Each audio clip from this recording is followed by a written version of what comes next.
Magandang araw sa lahat, welcome po ulit dito sa ating channel ang Biyahe y Komida. Maraming salamat sa lahat ng nag-subscribe, indeed. Punta tayo sa ating topic, March 25, 2025. Here's how Julia Montes gives her face that, snatched, effect. Julia Montes, when you're really happy within, nagre-radiate siya. When Julia Montes celebrated her 30th birthday on March 19, 2025, it wasn't just a milestone of age but a reflection of her evolving understanding of beauty. In her earlier years, Julia equated beauty with external attributes, like physical appearance. As she matured, she recognized that true beauty transcends mere looks. She conveyed this change in perspective during an exclusive interview with Pep.ph, Philippine entertainment portal, at the launch event for Avignon Kleenex new treatment, Ulthera Prime, on March 7, 2025. Julia said, "Before kasi, when I say beauty, automatic, physical. Physical looks, kung ano yung hitsura ng mukha mo, ng katawan mo, ng balat mo. But I realized, habang tumatanda ako, it's more of within, than yung nakikita." She emphasized the importance of a positive outlook and genuine happiness in her perception of true beauty. Tulad yan, recently, nasasabi na parang, "Woo, you look so good. Ganyan-ganyan, you look so happy. Kasi I'm really happy." So, parang na-realize ko, oo nga, when you're really happy within, nagre-radiate siya. So why not embrace myself, who I am talaga, kung ano talaga yung mga insecurities ko, just embrace it para mas ma-appreciate pa ng iba yung kung ano man yung binigay sa akin ni Lord. Julia's perspective is shaped by her experiences and the pressures of the entertainment industry, which can often distort self-image. By focusing on self-love and inner strength, she learned to navigate these challenges and stop comparing herself to others. She told Pep, "Yun yung natutunan ko this year. As I turn almost 30, parang na-realize ko na at end of the day, kapag mahal mo naman kung ano yung ano ka as a person, mas magiging feeling mo, mas beautiful ka.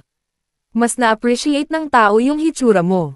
So, parang, kesa mag-focus ako na nai-insecure ako sa ganito ko, parang na-realize ko na sa industry, don't compare yourself."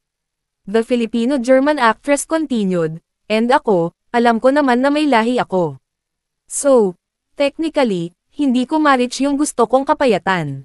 At kung gustuhin ko man yun, just appreciate na lang kung ano ako muna ngayon.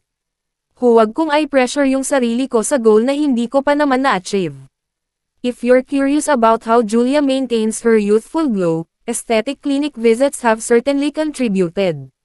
One of her favorite treatments is Ultherapy, a non-invasive procedure that utilizes focused ultrasound energy to boost collagen production, resulting in tighter and more lifted skin.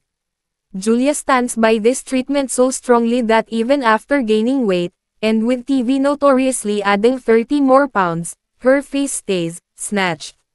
For those unfamiliar, snatched is modern slang for looking incredibly amazing or perfectly on point.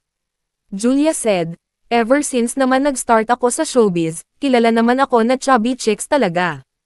So, every time na may treatments, dun ako mas nagpo-focus kasi parang dun nga yung pinaka-insecurity ko, yung chubby chicks ko before.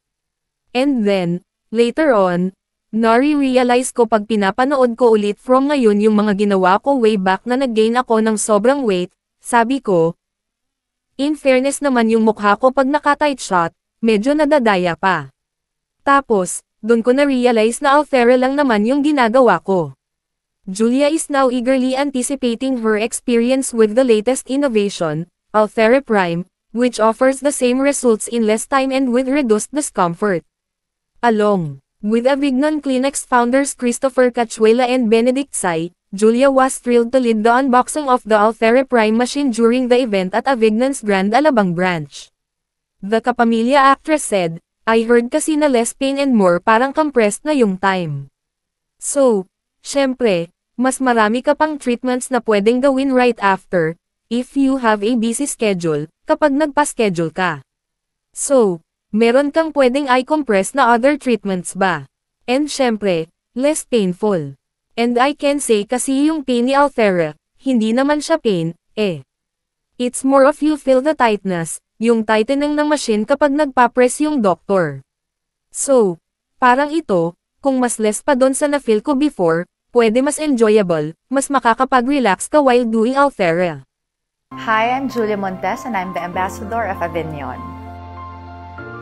For me, being in my prime is about feeling my most confident, grounded, and happy. One moment I truly felt in my prime was when I learned to embrace every part of my journey. The highs, the challenges, and the lessons. It made me stronger, more sure about myself, and reminded me that true beauty comes from within. At yan ang ating latest Showbiz Chika update for today. Huwag kalimutan mag-subscribe. Click the notification bell for more Showbiz Chika updates. Like and share the video at suportahan po ang ating Facebook page. Maraming salamat sa lahat ng nag-subscribe, indeed. Magandang buhay sa lahat, adios.